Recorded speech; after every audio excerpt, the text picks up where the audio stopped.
ನಾರಾಯಣ ದೇವಿ ನಾರಾಯಣ ಲಕ್ಷ್ಮೀ ನಾರಾಯಣ ಭದ್ರೇ ನಾರಾಯಣ. ಆತ್ಮೀಯರೆಲ್ಲರಿಗೂ ನನ್ನ ನಮಸ್ಕಾರಗಳು. ಒಂದು ಹೊಸ ಕಾರ್ಯಾಗಾರ, ಆನ್ಲೈನ್ ಕಾರ್ಯಾಗಾರ, ಒಬ್ಬರಿಗೆ ಬರುವ ವರ ಅಥವಾ ವಧು ಯಾವ ನಕ್ಷತ್ರದವರಾಗಿರುತ್ತಾರೆ ಎಂಬುದನ್ನು ತಿಳಿಸಿಕೊಡುವ ಕಾರ್ಯಾಗಾರ.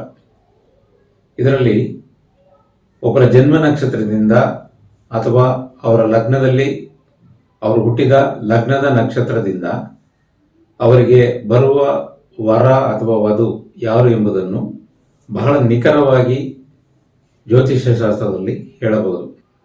ಜ್ಯೋತಿಷ್ಯ ಶಾಸ್ತ್ರದಲ್ಲಿ ಹಲವಾರು ನಿಖರವಾದ ಫಲಗಳನ್ನು ಹೇಳುವ ವಿಧಾನಗಳಿವೆ. ಅದನ್ನೆಲ್ಲ ನಮ್ಮ ಹಿರಿಯರು ನಮಗೆ ತಿಳಿಸಿಕೊಟ್ಟು ಹೋಗಿದ್ದಾರೆ. ಆದರೆ ಅದು ಕಾಲಕ್ರಮೇಣ ಬಳಸದೆ ಬಿಟ್ಟು ಹೋಗಿತ್ತು. ಅದನ್ನು ಒಬ್ಬೊಬ್ಬರೇ ತೆಗೆದುಕೊಂಡು ರಿಸರ್ಚ್ ಮಾಡಿ ಬಹಳ ಕುತೂಹಲವಾದ, ಆಳವಾದ ಮತ್ತು ನಿಖರವಾದ ಫಲಗಳನ್ನು ತಿಳಿಸುತ್ತಾ ಇದ್ದಾರೆ.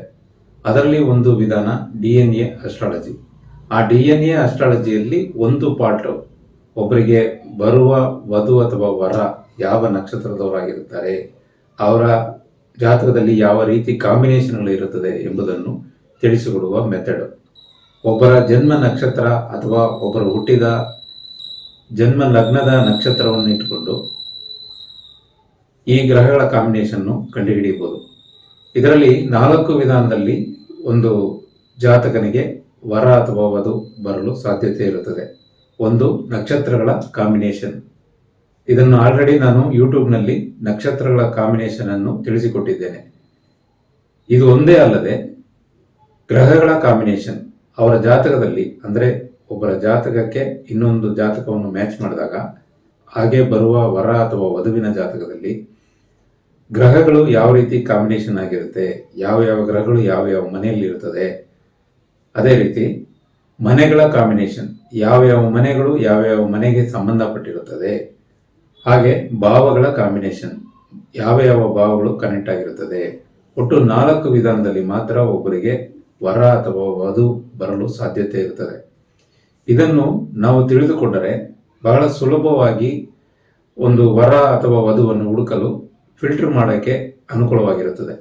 ಯಾವ ರೀತಿ ಅಂದರೆ, ಒಬ್ಬ ವ್ಯಕ್ತಿಗೆ ಒಂದು ಶರ್ಟನ್ನು ಖರೀದಿಸೋಕ್ಕೆ ನಾವು ಬಟ್ಟೆ ಅಂಗಡಿಗೆ ಹೋದಾಗ ಸೈಜನ್ನು, ರೆಡಿಮೇಡ್ ಶರ್ಟನ್ನು ನಾವು ಪರ್ಚೇಸ್ ಮಾಡಬೇಕಾದ್ರೆ ಶರ್ಟು ಸೈಜನ್ನು ಹೇಳ್ತೀವಿ.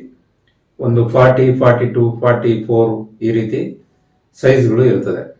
ಆಗ ಆ ಸೈಜ್ನಲ್ಲಿ ಯಾವ ಕಲರ್ ಇದೆ, ಯಾವ ಡಿಸೈನ್ಸ್ ಇದೆ ಅನ್ನೋದನ್ನು ಅಂಗಡಿಯವರು ತೆಗೆದುಕೊಡ್ತಾರೆ.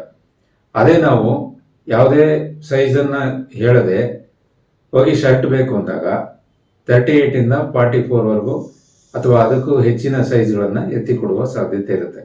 ಆಗ ಈ 38ಅಲ್ಲಿ ಸಿಗುವ ಕಲರ್ ಕಾಂಬಿನೇಷನ್ನು 42 ಅಲ್ಲಿ ಇಲ್ಲದೆ ಹೋಗ್ಬೋದು.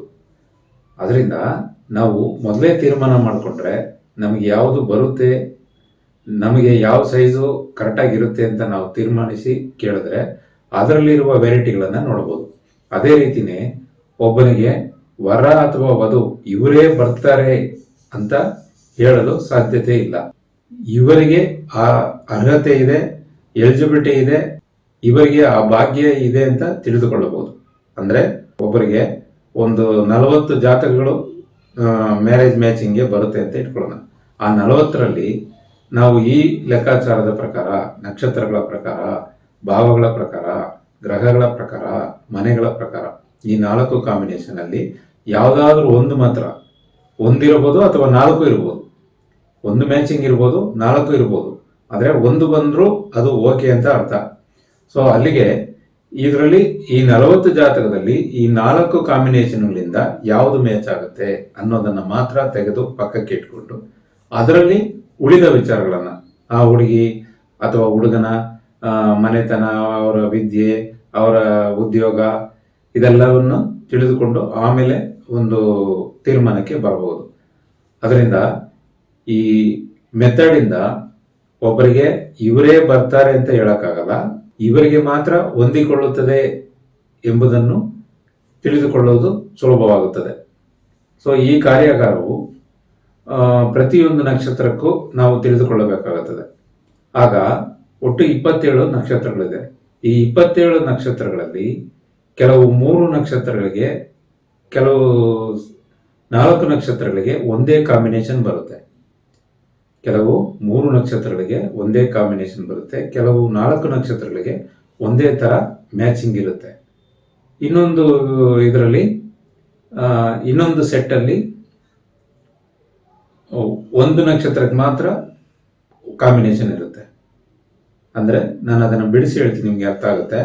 ಈ ರೀತಿ 9 ರೀತಿಯ ಕಾಂಬಿನೇಷನ್ಗಳಲ್ಲಿ ಇರುತ್ತೆ. 27 ನಕ್ಷತ್ರಗಳು ಒಟ್ಟಿಗೆ ಇದೆ. ಆ 27 ನಕ್ಷತ್ರಗಳಲ್ಲಿ 9 ಭಾಗಗಳ ಸೆಟ್ ಬರುತ್ತೆ. ಅಂದ್ರೆ 9 ಪಾರ್ಟ್ ಆಗಿ ಮಾಡಿಕೊಳ್ಳಬಹುದು. ಸೊ ಅದು ಯಾವ್ದು ಅಂದ್ರೆ ಅಶ್ವಿನಿ, ಆಶ್ಲೇಷ, ಪೂರ್ವಷಾಢ. ಅಶ್ವಿನಿ, ಆಶ್ಲೇಷ, ಪೂರ್ವಷಾಢ ಇದು ಒಂದು ಸೆಟ್ಟು. ಈ 3 ನಕ್ಷತ್ರದಲ್ಲಿ ಹುಟ್ಟಿದವರಿಗೆ ಒಂದೇ ರೀತಿಯ ಕಾಂಬಿನೇಷನ್ ಇರುತ್ತೆ. ಅದು ನಕ್ಷತ್ರಗಳ ಕಾಂಬಿನೇಷನ್ ಇರ್ಬೋದು, ಅಥವಾ ಗ್ರಹಗಳ ಕಾಂಬಿನೇಷನ್ ಇರ್ಬೋದು, ಅಥವಾ ಭಾವಗಳ ಕಾಂಬಿನೇಷನ್ ಇರ್ಬೋದು. ಈ 4 ಕಾಂಬಿನೇಷನ್ಗಳು ಒಂದೇ ರೀತಿ ಇರುತ್ತದೆ. ಅಲ್ಲಿಗೆ ಇದು ಒಂದು ಸೆಟ್ಟು. ಅಂದ್ರೆ ಮೊದಲನೇ ಸೆಟ್ಟು ಅಶ್ವಿನಿ, ಆಶ್ಲೇಷ, ಪೂರ್ವಷಾಢ. ಎರಡನೇದು ಭರಣಿ, ಮಕ, ಉತ್ತರಾಷಾಢ. ಭರಣಿ, ಮಕ, ಉತ್ತರಾಷಾಢ ಇದು ಲಗ್ನ, ಒಬ್ಬರು ಹುಟ್ಟಿದ ಲಗ್ನದ ನಕ್ಷತ್ರವಾಗಿರ್ಬೋದು ಅಥವಾ ರಾಶಿಯ ನಕ್ಷತ್ರವಾಗಿರ್ಬೋದು. ಇದನ್ನ ಗಮನದಲ್ಲಿ ಇಟ್ಕೋಬೇಕಾಗುತ್ತೆ. ಎರಡು ರೀತಿಯಲ್ಲೂ ನೋಡೋದು ಒಳ್ಳೆಯದು. ಬರೀ ರಾಶಿಯಿಂದ ನೋಡೋದು ಒಳ್ಳೇದಲ್ಲ. ರಾಶಿಗಿಂತ ಲಗ್ನದ, ಒಬ್ಬರು ಹುಟ್ಟಿದ ಲಗ್ನದ ಪಾಯಿಂಟ್ ಇದೆಯಲ್ಲ, ಆ ಪಾಯಿಂಟ್ ಯಾವ ನಕ್ಷತ್ರದಲ್ಲಿದೆ ಆ ನಕ್ಷತ್ರವನ್ನು ಇಟ್ಕೊಂಡು ನೋಡೋದೆ ಅತ್ಯಂತ ಉತ್ತಮವಾದ ಒಂದು ಲೆಕ್ಕಾಚಾರವಾಗಿರುತ್ತದೆ. ಅಲ್ಲಿಗೆ ಮೊದಲನೇ ಭಾಗ ಅಶ್ವಿನಿ, ಆಶ್ಲೇಷ, ಪೂರ್ವಾಷಾಢ. ಎರಡನೇ ಸೆಟ್ಟಲ್ಲಿ ಭರಣಿ, ಮಕ, ಉತ್ತರಾಷಾಢ. ಮೂರನೇದ್ರಲ್ಲಿ ಕೃತಿಕಾ, ಪುಬ್ಬ ಅಂದ್ರೆ ಪೂರ್ವ ಪಾಲ್ಗುಣಿ, ಅದು ಶ್ರಾವಣ. 3 ನಕ್ಷತ್ರಗಳು. 4ನೇದು ರೋಹಿಣಿ, ಉತ್ತರ, ಸ್ವಾತಿ, ಧನಿಷ್ಠ. 5ನೇದು ಮೃಗಶಿರ, ಹಸ್ತ, ವಿಶಾಖ, ಶತಭಿಷ. 6ನೇದು ಆರಿದ್ರ, ಅನುರಾಧ, ಪೂರ್ವಭದ್ರ. 7ನೇದು ಪುನರ್ವಸು, ಜ್ಯೇಷ್ಠ, ಉತ್ತರಭದ್ರ. 8ನೇದು ಪುಷ್ಯ, ಮೂಲ, ರೇವತಿ. 9ನೇದು ಚಿತ್ತ ಮಾತ್ರ. ಒಂದೇ ಒಂದು ನಕ್ಷತ್ರಕ್ಕೆ 9ನೇ ಭಾಗದಲ್ಲಿ ಒಂದೇ ಒಂದು ನಕ್ಷತ್ರಕ್ಕೆ ಕಾಂಬಿನೇಷನ್ಗಳು, 4 ತರ ಕಾಂಬಿನೇಷನ್ ಒಂದೇ ನಕ್ಷತ್ರಕ್ಕೆ ಮಾತ್ರ ಬರುತ್ತೆ. ಅಲ್ಲಿಗೆ ಮೊದಲನೇದರಲ್ಲಿ 3 ನಕ್ಷತ್ರ, ಎರಡನೇದರಲ್ಲಿ 3, ಮೂರನೇದರಲ್ಲೂ 3, 4, 5ರಲ್ಲಿ 4 ನಕ್ಷತ್ರಗಳು ಬರುತ್ತೆ. 6ನೇದರಲ್ಲಿ 3 ನಕ್ಷತ್ರಗಳು, 7ನೇದರಲ್ಲಿ 3 ನಕ್ಷತ್ರಗಳು, 8ನೇ ಸೆಟ್ಟಲ್ಲಿ 3 ನಕ್ಷತ್ರಗಳು, 9ನೇ ಸೆಟ್ಟಲ್ಲಿ ಒಂದೇ ನಕ್ಷತ್ರ. ಈ ರೀತಿ 27 ನಕ್ಷತ್ರಗಳಿಗೆ ಕಾಂಬಿನೇಷನ್ಗಳು ಬರುತ್ತೆ. ಇದನ್ನ ನಾನು ಬಹಳ ಅತ್ಯಂತ ಕಡಿಮೆ ಫೀಸ್ನಲ್ಲಿ ಕ್ಲಾಸನ್ನು ಮಾಡಲಿದ್ದೇನೆ. ಅಂದರೆ ಸಾಮಾನ್ಯ ಜನರು ಇದನ್ನು ತಿಳಿದುಕೊಳ್ಳೋದು ಬಹಳ ಉತ್ತಮವಾಗಿರುತ್ತದೆ. ಯಾಕೆಂದರೆ ಇವತ್ತು ವರ ವಧುವನ್ನು ನೋಡೋದು ತುಂಬ ದೊಡ್ಡ ಪ್ರಾಸೆಸ್ ಆಗಿಬಿಟ್ಟಿದೆ. ತುಂಬ ವರ್ಷಗಳ ಕಾಲ ಕೂಡ ನಡೀತಾ ಇದೆ.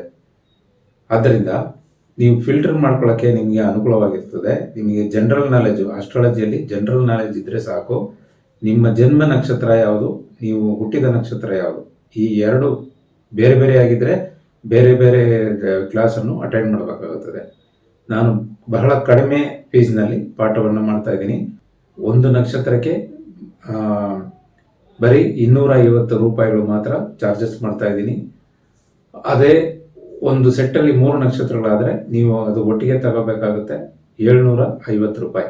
ಅಂದರೆ 3 ನಕ್ಷತ್ರಗಳು ಇರುವ ಸೆಟ್ನಲ್ಲಿ ನಿಮ್ಮ ನಕ್ಷತ್ರ ಬಂದಾಗ ನೀವು 750 ಪಾವತಿಸಿ ನೀವು ಈ ಕ್ಲಾಸಲ್ಲಿ ಅಟೆಂಡ್ ಆಗ್ಬೋದು. ಇದೇ ನೀವು ಅಸ್ಟ್ರಾಲಜರ್ ಆಗಿದ್ದರೆ ಫುಲ್ ಸೆಟ್ಟನ್ನು ತಗೋಬೇಕಾಗುತ್ತೆ. ಆಗ ನಿಮಗೆ ಡಿಸ್ಕೌಂಟಲ್ಲಿ ಸಿಗುತ್ತದೆ. ನೀವು 27 ನಕ್ಷತ್ರಗಳನ್ನು ತೆಗೆದುಕೊಂಡ್ರೆ ನಿಮಗೆ 1500 ರೂಪಾಯಿ ಡಿಸ್ಕೌಂಟಲ್ಲಿ ಇರುತ್ತೆ. ಅದನ್ನು ಡೀಟೇಲ್ಸನ್ನು ತಿಳಿದುಕೊಳ್ಳಲು ನಮ್ಮ ಟೆಲಿಗ್ರಾಮ್ ಚಾನಲಲ್ಲಿ ಜಾಯಿನ್ ಆಗಿ, ಅದರಲ್ಲಿ ಎಲ್ಲ ವಿಚಾರಗಳು ಇರುತ್ತದೆ.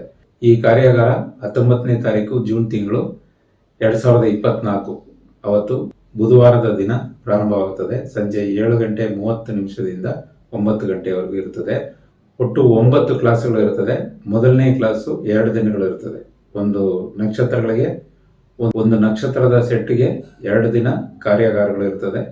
ಒಟ್ಟು 9 ನಕ್ಷತ್ರಗಳ ಸೆಟ್ಗೆ 18 ದಿನಗಳ ಕಾರ್ಯಾಗಾರ ಇರ್ತದೆ. ಸೊ ನೀವು ಕಂಪ್ಲೀಟ್ ಆಗಿ ಪ್ಯಾಕೇಜ್ ತಗೊಂಡ್ರೆ ನಿಮಗೆ 1500 ರೂಪಾಯಿ ಕಡಿಮೆ ಆಗುತ್ತದೆ. ಒಂದು ನಕ್ಷತ್ರಕ್ಕೆ 250 ಮಾತ್ರ. ಆದರೆ ಒಂದು ಸೆಟ್ ಅಲ್ಲಿ ಇರುವ 3 ನಕ್ಷತ್ರ 4 ನಕ್ಷತ್ರ ಆಗಿದ್ರೆ ನೀವು ಆ ಸೆಟ್ ಅನ್ನೇ ತೆಗೆದುಕೊಳ್ಳಬೇಕಾಗುತ್ತದೆ. ಬಹಳ ಸುಲಭವಾಗಿ ನೀವು ವರ ಅಥವಾ ವಧುವನ್ನ ಕಂಡುಹಿಡಿಯಕ್ಕೆ ಇದು ಅನುಕೂಲವಾಗಿರುತ್ತದೆ. ಅದೇ ಸಂದರ್ಭದಲ್ಲಿ ಈಗ ಆಲ್ರೆಡಿ ಮದುವೆ ಆದವರ ಜಾತಕದಲ್ಲಿ ಕೂಡ ಇದನ್ನು ನೀವು ಅಪ್ಲೈ ಮಾಡಿ ಈ 4 ಮೆಥಡ್ ಅಲ್ಲಿ ಯಾವುದಾದ್ರೂ ಒಂದು ಮೆಥಡ್ಗಳು ಮ್ಯಾಚ್ ಆಗುತ್ತಾ ಎಂಬುದನ್ನು ನೋಡಿ ಖಚಿತಪಡಿಸಿಕೊಳ್ಳಬಹುದು ಅಂತ ಅದ್ಭುತವಾದ ಸಬ್ಜೆಕ್ಟ್ ಇದು. ನೀವು ಇಂಡಿವಿಜುವಲ್ ಪರ್ಸನ್ ಆಗಿದ್ರೆ ನಿಮ್ಮ ಲಗ್ನ ಇರುವ ನಕ್ಷತ್ರ ಯಾವುದು ಅಥವಾ ನಿಮ್ಮ ಜನ್ಮ ನಕ್ಷತ್ರ ಯಾವುದು ಎಂಬುದನ್ನು ನೋಡಿಕೊಂಡು ಆ ನಕ್ಷತ್ರ ಇರುವ ದಿನದಂದು ಕಾರ್ಯಾಗಾರದಲ್ಲಿ ಭಾಗವಹಿಸಬಹುದು. ಎಲ್ಲ ಕಾರ್ಯಾಗಾರಕ್ಕೂ ಸೇರಿ ನೀವು ಪಾವತಿಸಿ ಎಲ್ಲವನ್ನು ತಿಳಿದುಕೊಳ್ಳಬಹುದು. ಹೆಚ್ಚಿನ ಮಾಹಿತಿಗೆ ನಮ್ಮ ಫ್ರೀ ಟೆಲಿಗ್ರಾಮ್ ಚಾನೆಲ್ನಲ್ಲಿ ಎಲ್ಲ ವಿಚಾರಗಳನ್ನು ತಿಳಿಸಿದ್ದೇವೆ. ಅದರಲ್ಲಿ ಜಾಯಿನ್ ಆಗಿ ಹಣ ಹೇಗೆ ಪಾವತಿಸುವುದು, ಯಾವತ್ತು ಕ್ಲಾಸು ಸ್ಟಾರ್ಟ್ ಆಗುತ್ತೆ ಎಂಬ ಎಲ್ಲ ವಿಚಾರವನ್ನು ಅದರಲ್ಲಿ ತಿಳಿಸಲಾಗಿರುತ್ತದೆ. ನೀವಿನ್ನೂ ನಮ್ಮ ಚಾನೆಲ್ಗೆ ಸಬ್ಸ್ಕ್ರೈಬರ್ ಆಗ್ತಾ ಇದ್ರೆ ಈ ಕೂಡಲೇ ಸಬ್ಸ್ಕ್ರೈಬರ್ ಆಗಿ, ಲೈಕ್ ಮಾಡಿ, ಕಮೆಂಟ್ ಮಾಡಿ, ಶೇರ್ ಮಾಡಿ. ನಮ್ಮ ನೀವು ಜ್ಯೋತಿಷ್ಯರೇ ಭಾಗ 1 ಭಾಗ 2 ನೀವು ಸಂಖ್ಯಾಶಾಸ್ತ್ರಜ್ಞರೇ ಬುಕ್ಕು ಬೇಕು ಎಂದರೆ ಹಣ ಪಾವತಿಸಿ ಪೋಸ್ಟ್ ಮುಖಾಂತರ ತರಿಸಿಕೊಳ್ಳಬಹುದು.